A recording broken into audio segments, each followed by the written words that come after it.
Today on an all-new Dr. Phil, a daughter abusing drugs. You knew she smuggled heroin on the airplane. God, no. This family You've got a daughter that has overdosed and died. is ready to implode. Are you doing drugs now? I'm on medication. What? I'd rather not say. This isn't about me. It's about whatever I decide it's about. It's been quite a morning. That's what it's like when you're dealing with addictions, emotions run high. Today's guests may own a beautiful home, a yacht, and take exotic vacations, but no one is immune from the drama of drugs. They may look like the perfect family. Mary is the one who reached out to me in fear of losing one of her stepdaughters, Shane, to a heroin addiction. But her brother Wade tried to sabotage the whole thing. He's been clean for 5 years and apparently thinks he knows everything. Take a look. Wade doesn't want you to mention that he had a heroin addiction. So let me just short circuit this. Okay. I'm not putting up with this. Okay. He's out. Got He's it. not coming on my stage. I am not listening to him abuse my staff in this way. Okay, we'll go And if the forward. rest of them don't like it, Yep. they can load up and leave too. Okay, tell them. Yes, I'm not Okay. putting up with it for Thank 1 you. second. All right, we'll Thank get it done. But let me tell you something. You don't come in here and make demands of me. You don't come in here and cuss my staff out and start telling them what you're going to do and what you don't do, or your butt is on the street. You need to understand that. I got 10,000 people fighting to get on this stage here to get the help that we have to offer. You don't come in here and start telling me how to do what I do. If you do, take it walking, because I'm not listening to that from anybody. It's just that simple. Hello, guys. Hey. So here's what's going on. We just had a conversation with Dr. Phil, and we told him your list of demands, and he's seen the text message saying that you guys are pulling the plug, we're exploiting you, and you want out. So, as you can imagine, this is Dr. Phil's platform, and people do not run this platform but Dr. Phil.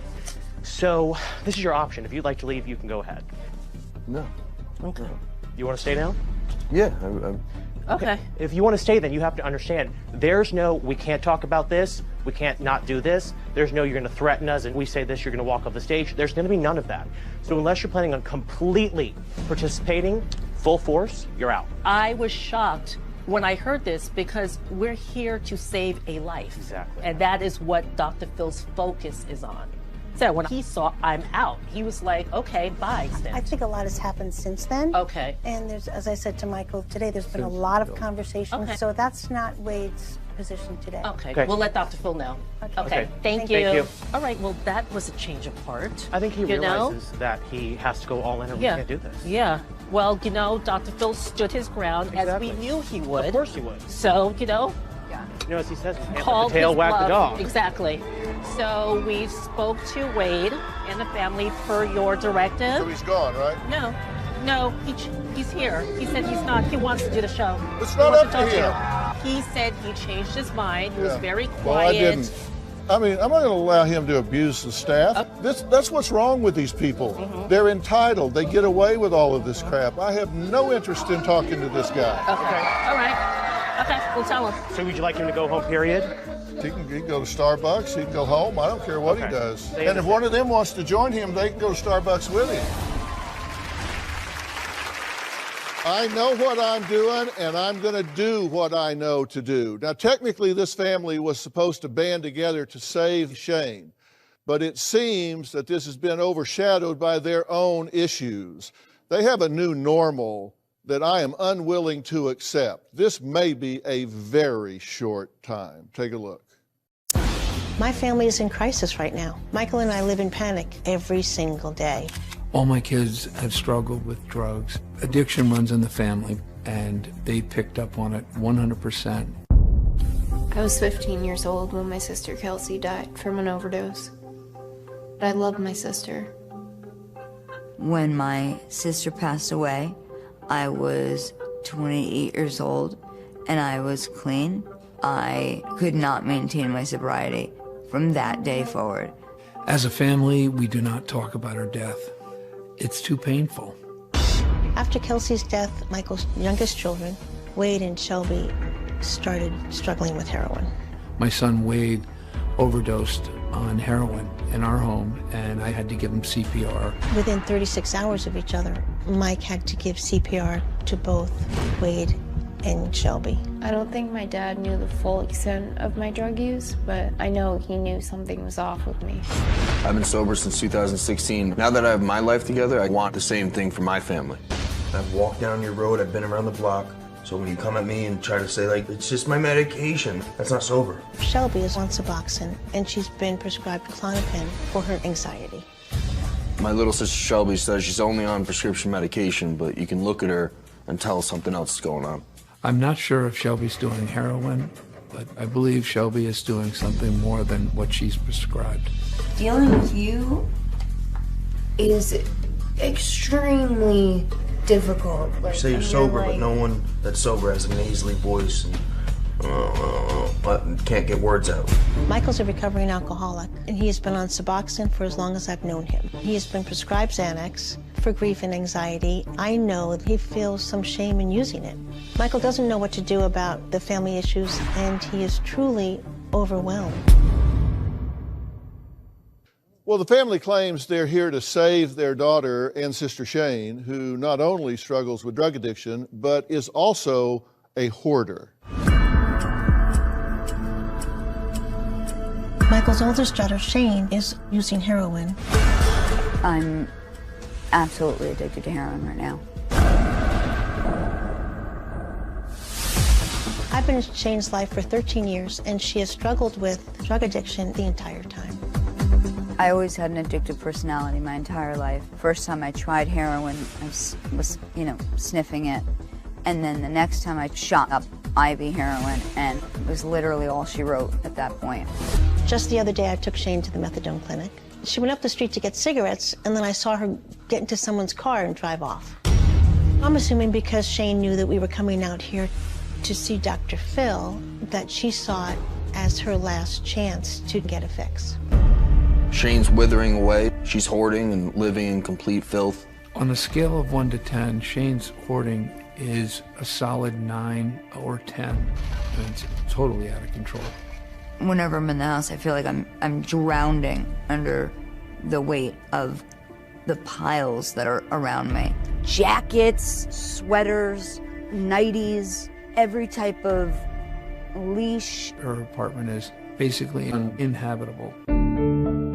These flies are driving me nuts, so hopefully they will all fly into this. They are driving me absolutely crazy. I'm so afraid that if she doesn't get help, that we'll lose her. I don't know if you know what's been going on here with your son. You get tired of being lectured by this Yes. guy? Yes. He He's seems 28 to- years old, and he feels that he's his own man, and Yeah, well, he can be that, and I wish him well. right. But here's just one of the examples of what he's done with the staff. I'm pulling the plug. I'm out. You people disgust me. I'm taking my family home. You cherry picking our conversations for juicy content to exploit us. You're not going to speak to my staff that way. No, and I'm Not very one sorry time, for not that. ever. I I've was been not here aware of 18 it. years. I got the same executive producer I started with 18 years ago. I got the same supervisors I started 18 years ago. I got the same cameramen I started with 18 years ago. And you know why? Because I protect them. I don't let people come in here and abuse my staff. I respect that. And for this arrogant, pompous message, and then start making demands. Okay, you're not going to speak about this. You can't bring this up. You can't do this. You can't do that. Somebody has seriously misrepresented me to him. Michael and I are here for all of your advice. You've never seen your daughter using. I just saw that. She smuggled heroin on the airplane. Yes. That's a federal offense. And later, she blames you in part for your sister's death because you didn't do anything when you went in her room and she had overdosed. Wednesday, She says her daughter can't stop faking pregnancies. She's done this 9 times, and then she brings you this. I have 2 words for you. Photoshop. You actually threw her a baby shower. She's got her mouth open, just, oh my God. At this point, she knows she's not pregnant. It is unfair to make up a baby so that you can have a nice party and feel loved. That is not why I did it. That's Wednesday. Then on Thursday. Not only is she going to inherit her mother's overcrowded and messy mansion, if you can ride, why walk? but it comes with a price. An older sister lives in the basement. New Dr. Phil, Thursday. I'm absolutely addicted to heroin right now. You've never seen your daughter using. Did you watch that tape piece? Yeah, I just saw that. And this is the first time you've seen it? First time. First time. Let's take a look at Shane before she started doing drugs. This is age 13. And then here she is at age 36. Right. And if you think drugs won't ravage you, I mean, obviously they will. Yes. By the way, when she got here, she brought heroin with her, correct? We found out after we got here that She smuggled heroin on the airplane. Yes, when we got here, I found out that she did that. Okay, and you understand that's transporting drugs across state lines. Yeah. Yeah, I didn't know she did that. Many state lines. That's federal. Yes.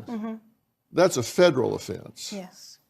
Okay, and then when she got here, she then used the drugs, right? I didn't see her personally, but I know that she did. She was saying that otherwise she would get really sick. She would get dope sick. Yes. That's not true. She doesn't need to smuggle heroin to California to keep from getting dope sick. Oh, I totally agree with that. That's what she had said to me. And So you knew she was smuggling it? No, God, no. No. Well, what is it you're saying? You said that's what she told you after she got it? After she got it here. here? After she got here. Mary sent my producers 2 pictures of Shane after she arrived in Los Angeles. Yep. The first picture is Shane passed out after using at the hotel. The second picture is Shane at a pharmacy picking up syringes for her to use. Yes. Right? So it's clear that That's she's why we're using it. here. Yeah. For your. So obviously her judgment's impaired. Absolutely. Because she smuggled this on to a scheduled air carrier and transported drugs across state lines, which is a federal offense. Yeah, I didn't know that she did that. Yeah.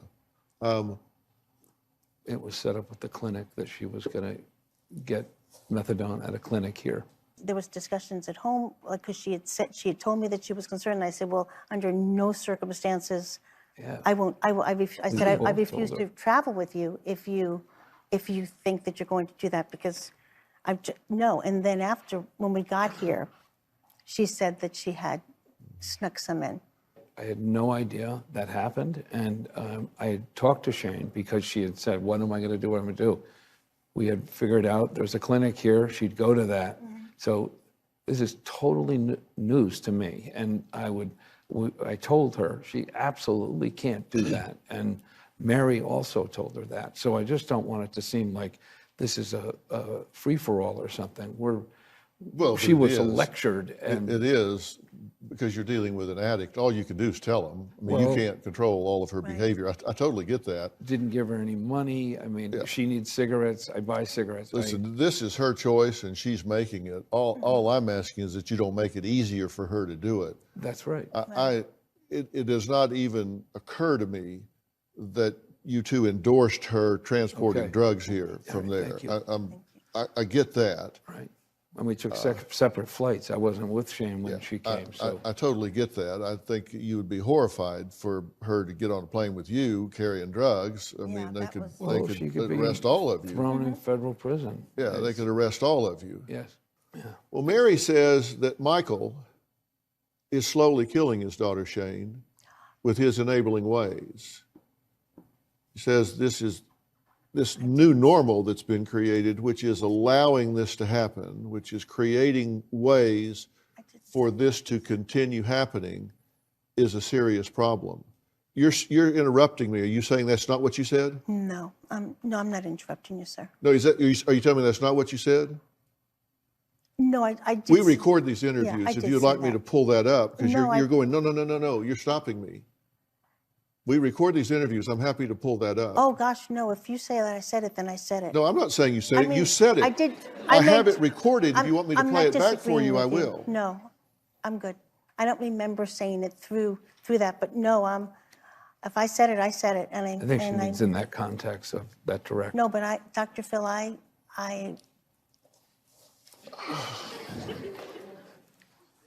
made no bones about the fact that Michael has enabled.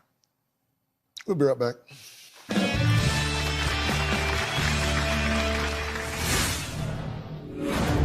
You've had problems with alcohol and drugs. Yes. You've got a daughter that has overdosed and died. Yes. You have a daughter that is addicted. Have you asked yourself why that might be? And later, you buy them all cars. No. Okay. Let's just take a look at what Michael has provided to children. I count 8 cars up there. This February, one show. Hundreds of couples targeted by an imposter in a fake adoption scandal. Bhabie told us that she was 15, she was pregnant with twin girls. She had hurt so many families. It's now time to finally meet Bhabie. You led them to believe that you had a baby. I'm done. Has it all. David became the poster boy for extreme weight loss after he shed 400 pounds. But his makeover didn't last because David regained it. He now weighs 648 pounds. I can't stop my son from eating too much. Voila, Pepsi. How is that funny to you? Food's not fickle, is it? It never calls you a name. It never throws anything at you. It just kills you. It's destroyed my life.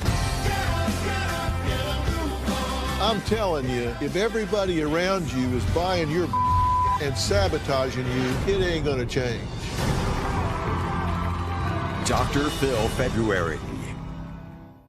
Before we get back to today's program, I want to tell you about what we have coming up Friday. Now, Alyssa, Amanda, and their brother Dylan say they live in constant fear of their 25-year-old brother Ryan, who they call Raging Ryan, because of the outrageous temper tantrums that he has when he doesn't get his way. And Ryan's sisters and brothers say their mother, Erica, is his biggest enabler because she'll make his favorite meals and even buy him marijuana just to try to keep him from exploding.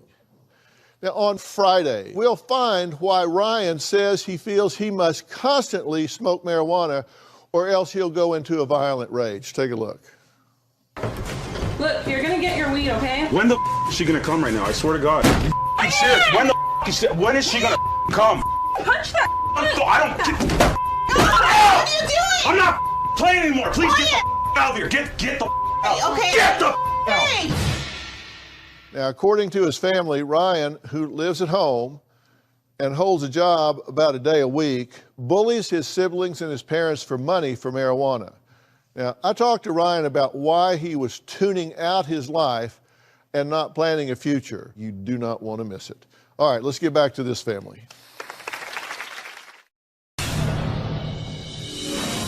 I think my father 100% enables my sisters, and I think he's even enabled me. Michael's been paying for Shane's apartment for almost 4 years, and it was supposed to be just a temporary situation until she got back on her feet. While Wade was growing up, if he ever got into trouble, Michael paid lawyers so that Wade didn't have to suffer consequences. In 2015, Shelby was in a sober living environment, and she was doing awesome. She threatened him that she would run away to the streets, so my dad let her back home. Dr. Phil would say that Michael parents out of guilt. I believe that he's making up for the death of Kelsey. I'm very sorry for your loss, by the way. Michael is now trying to keep his other drug-addicted daughter, Shane, from doing the same thing. And his logic in this is, I at least know where she is. Mm-hmm. I at least know she's not out under a bridge somewhere or committing crimes that can get her killed or whatever. And so it's a lot easier for me, who's removed from the situation to say that's not the thing to do than it is for a parent who's talking about their own child to find the strength to take a hard line. I totally get that. Yeah. But in reality, is he really, in fact, contributing to putting her on the same path as the daughter he's lost? Let's take a look. Our family is in a minefield, and we are about to explode. I don't know how to fix them. When there is sobriety in the family, it is such a beautiful thing, but it's rare. I think I enable my children by giving them too much and not saying no enough. I feel responsible for the way they've turned out with the drug abuse. My daughter Shane is on a methadone maintenance program, and she uses heroin along with that, and that has escalated tremendously. They can't even match the music, they can't even rap, they're just black producing. Now they wanna crack the new shit, they just wanna act, they done bath the new kids. They can't even match the music, they can't even rap, they're just black producing. They just wanna crack the new shit, they just wanna act, they done bath the new kids. Sorry big man, with your big life and your kick man. Sorry big man, with your big life and your whip man. Sorry big man. I'm in a continuous state of mourning and fear of losing another child.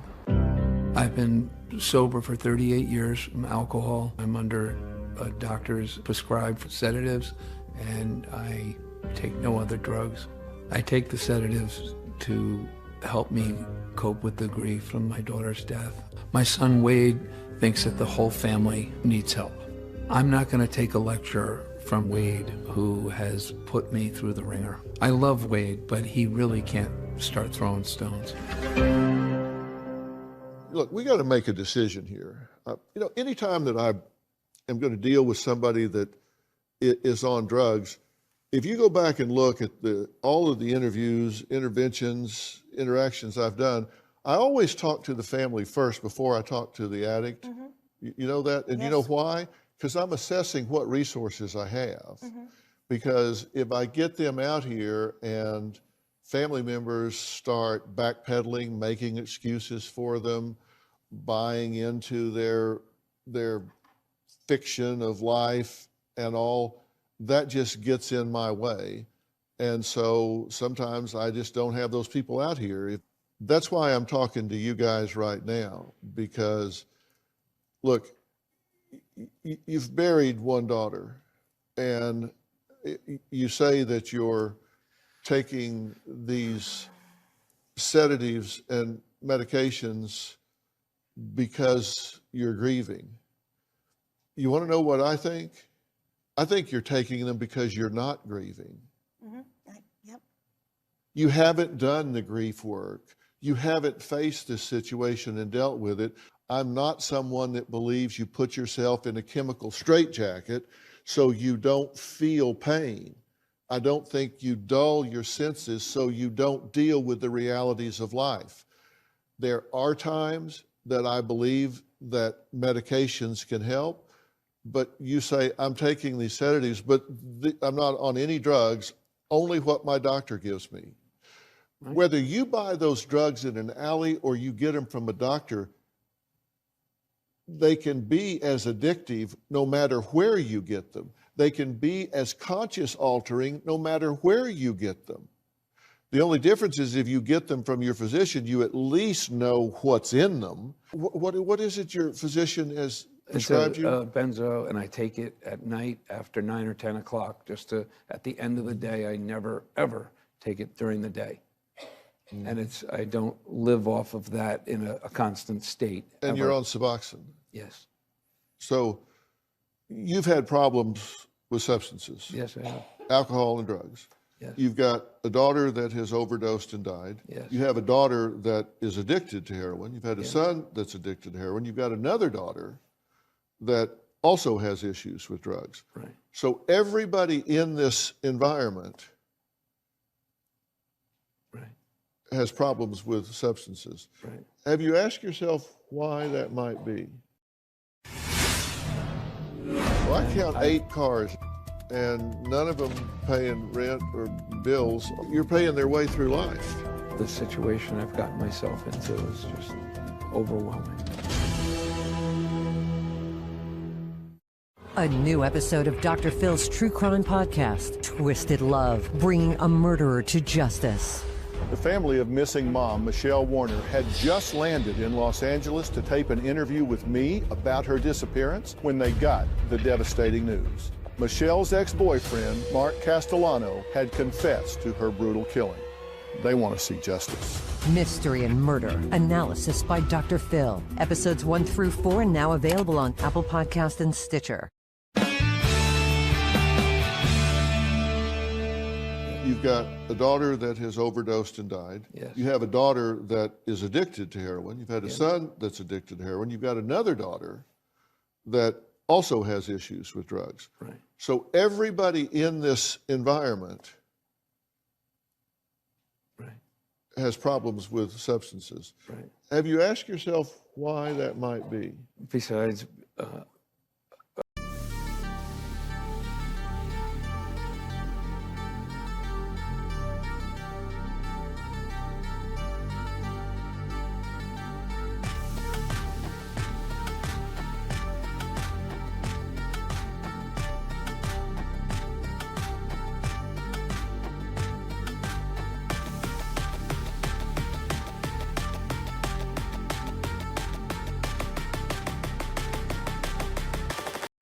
being hereditary, the community we live in,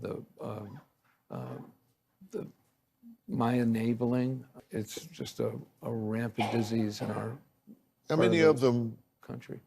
live on their own, support themselves, make their own way in life? None.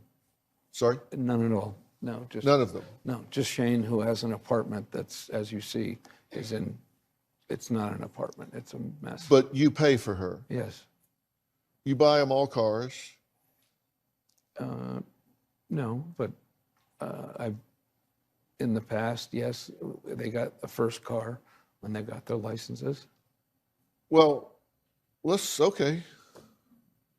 take a look at what Michael has provided his children. I didn't want to waste time doing this, but we want to split hairs. Okay, you've purchased Shane an Infiniti and a Jeep Cherokee, Wade, 2 WRX, Kelsey, a Honda Accord, Shelby, a Saab, and 2 Hondas.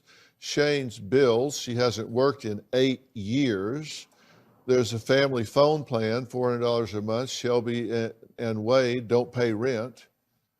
So you want to spend time telling me that you don't pay for these kids? No, I wouldn't say that. I absolutely pay for them. Well, I count 8 cars up there. Right. And none of them paying rent or bills. So you're paying their way through life. Don't you get tired? Oh. You have no idea. Oh, I bet you do. But Dr. Phil, it's the situation I've gotten myself into is just overwhelming. What you've spent on treatments and lawyers and plus all of this stuff, you've probably gone through $250,000. More than that. If you had right now, if you had $250,000, somebody just handed you, said, here's after-tax bucks, $250,000, that would help a little bit, wouldn't it? Yes, absolutely, it certainly would. But and if you had spent that money, say $500,000, I know there's been $100,000 spent on lawyers and rehabs. If you had spent that money and they were all healthy and happy and productive, it would be a bargain. Mm-hmm. Yeah, absolutely. But you've actually spent it, and every one of them is dysfunctional. So you haven't spent it to help, right. You've just spent it for either no good purpose or to actually hurt the situation. Absolutely.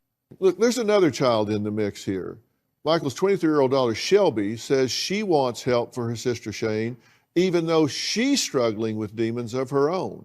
Well, let's add Shelby to the mix after the break and see what she has to say.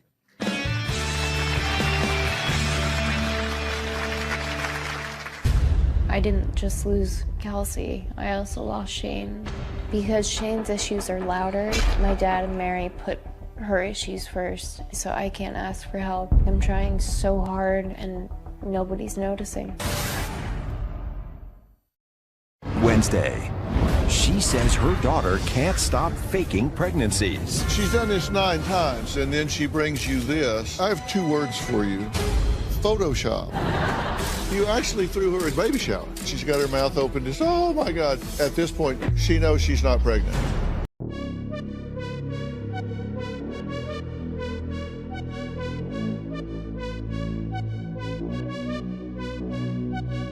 You look so international. Girl, what's your name? I have to know. Ain't no one else in your lane. Let's fill this car with gas and go. No hesitation, I'm on it. If that's the way that you want it, that's cool with me, so let's ride. Let's go somewhere that you lie. It is unfair to make up a baby so that you can have a nice party and feel loved. That is not why I did it. That's Wednesday. Then on Thursday. Not only is she going to inherit her mother's overcrowded and messy mansion, If you can ride, why walk? but it comes with a price. An older sister who lives in the basement. New Dr. Phil, Thursday. Shelby struggles with PTSD because of the death of her sister Kelsey. My daughter Shane blames Shelby for her sister's death. She just won't get off the blame game. Apparently, the night of Kelsey's death, Shelby was going to a concert. She had gone into Kelsey's room and saw that Kelsey had passed out, but didn't think to say anything. When Shane and Shelby are together, Shane puts on a good face, but I believe she still holds resentments. I want Shelby to get off the guilt trip and begin living life. Well, Shelby says that instead of her sister Kelsey's overdose being a wake-up call, it really made things in her family worse. She says her dad, Michael, gives all of his money and attention to her other drug-addicted sister, Shane. Take a look. My family needs Dr. Phil's help desperately. We don't talk about any of our problems, and when we do, it's sugar-coated. The day Kelsey died, she was going to let me use her ID to get into a concert. I kept knocking on her door, but she didn't answer. I ended up going through her window, and she was in the corner with a needle in her arm. I thought she was just asleep. I kind of was like, I love you, and I left. My sister Shane said since I didn't like Kelsey that much, that I didn't do anything. I'm still grieving because I didn't just lose Kelsey, I also lost Shane. My drug use took off after Kelsey died. I was using weed, coke, to meth, to heroin. I went to rehab and then sober living. I came home and I relapsed. I've overdosed about 4 times and I've been clean for about 6 months. I'm not doing any illegal drugs, just taking medication. Because Shane's issues are louder, my dad and Mary put her issues first, so I can't ask for help. I get so stressed out, I go crazy. I feel like I'm trying so hard in so many different areas of my life and nobody's noticing. Well, Shelby, I'm glad you're here. Thank you. I've read every word. We ask you a million questions, right? I mean, I've listened to every word that you've said. We record everything. I've read everything. And she's very honest, by the way, and also very intelligent. And there's a theme that goes through it all, and the theme that I'm picking up, and you tell me if I'm reading this right, is kind of, you're not bad enough to get their attention, but you're making bad enough choices to be in trouble. I mean, you're not making healthy choices every step of the way, but Shane is making such horrific choices. Grab another bottle of that bubbly, top shelf living. We don't owe you an apology. Grab another bottle of that bubbly, top shelf living. We don't owe you an apology.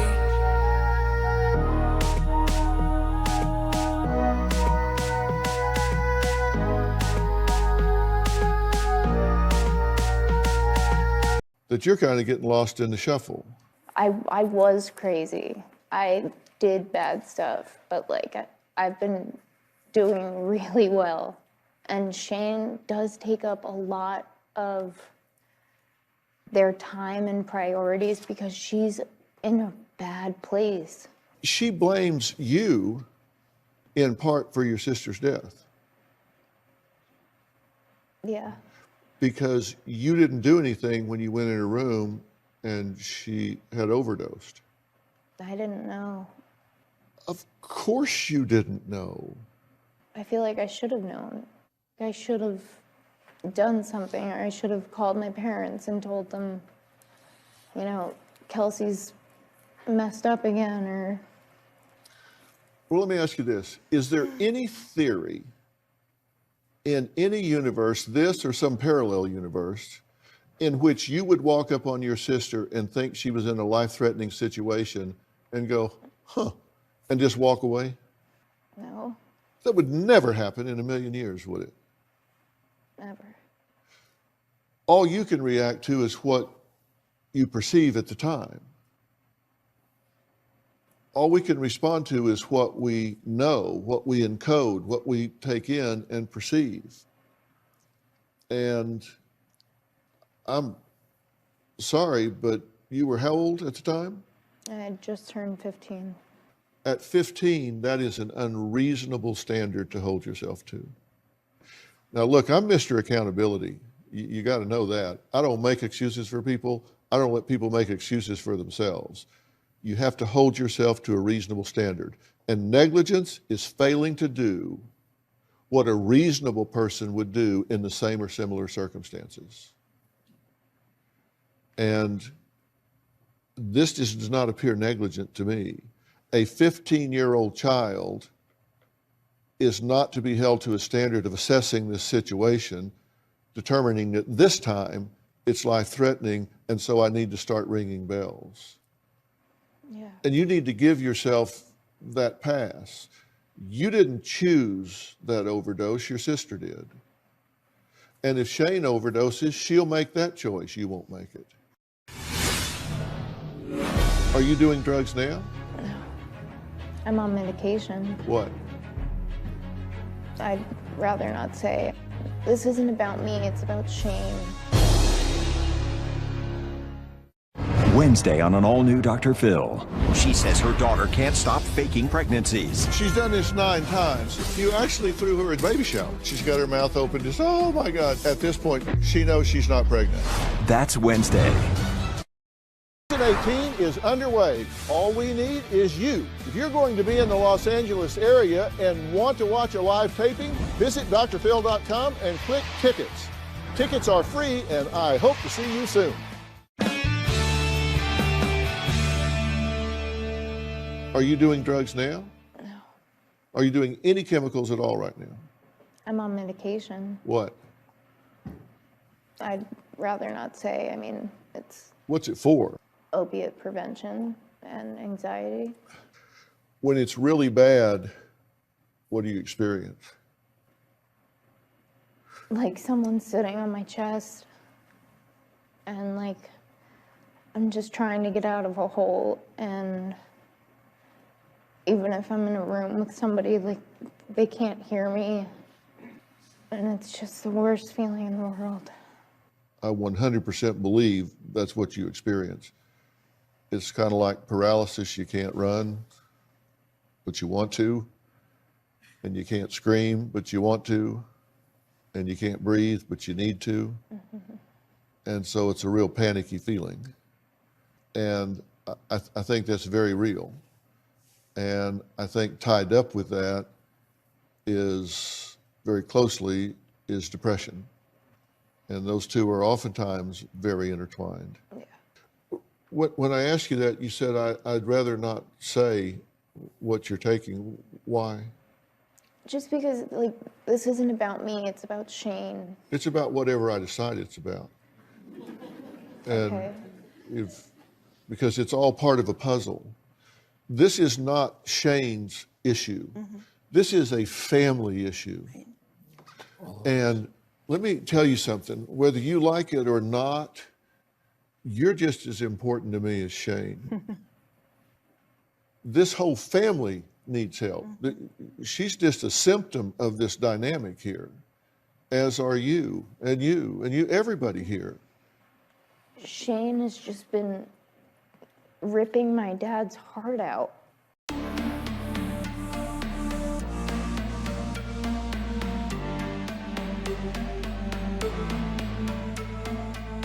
Bugatti riding slow tonight, 'cause I'm loving every moment under city lights. Bugatti riding slow tonight, 'cause I'm loving every moment under city lights. And you know the problem here that you're facing is her problems and Shane's problems are way over your pay grade. Oh, I agree. Not because you're a bad parent, it's just because you're just a parent. And sometimes issues rise to a level that you can't parent your way out of. You need additional help. All right, now we've been talking about this family dynamic, and there's one more member that we need to add, and that is Shane. I understand that she has locked herself in the bathroom. So we're going to find out what's going on when we meet her next.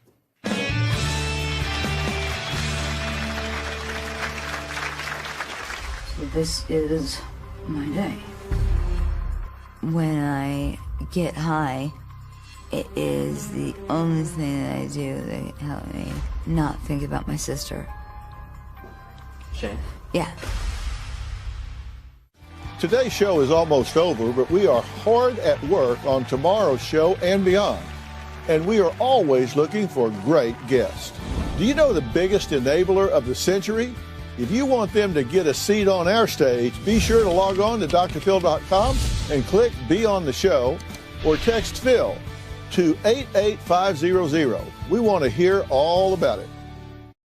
Want to know what's coming up on Dr. Phil? Visit our website and subscribe to our email newsletter. You'll get weekly updates, life strategies, and exclusive video that you won't find anywhere else. Plus, on drphil.com, you can see sneak previews of upcoming shows. Log on today. My team told me that Shane has locked herself in the bathroom and is refusing to talk to her family or me. There is so much more to this family that we have yet to discover, layer after layer after layer. Tomorrow on an all-new Dr. Phil, Shane joins the conversation. When was the last time you shot up with heroin? Less than 24 hours ago. 9 years ago, she lost a sister to drugs. Maybe I will overdose and go to heaven. Joining your sister, that's pretty gutless. And thinks her other sister may be at fault. Do you still blame Shelby for her role in Kelsey's death? I just want somebody to blame. Don't you blame yourself? Will this family accept the help? You're suffering from anxiety and depression. Are you doing drugs now? I'm on medication. I want to give you the help you need. Would you like to do that? No. Oh, Shelby. That's tomorrow. I want to thank all of my guests today. For more information about today's show, log on to drphil.com. You can follow me on Facebook, Twitter, Instagram. I definitely read your comments and questions. I saw a tweet on my feed that I wanted to share with you. Lacey says, when my mom watches the Dr. Phil show without me, that's exactly how I feel when Robin watches TV shows without me. We don't really do that much, right? We start it and then I fall asleep and then she tells me what happened. Yeah. Anyway, that's all for today. We'll see you next time.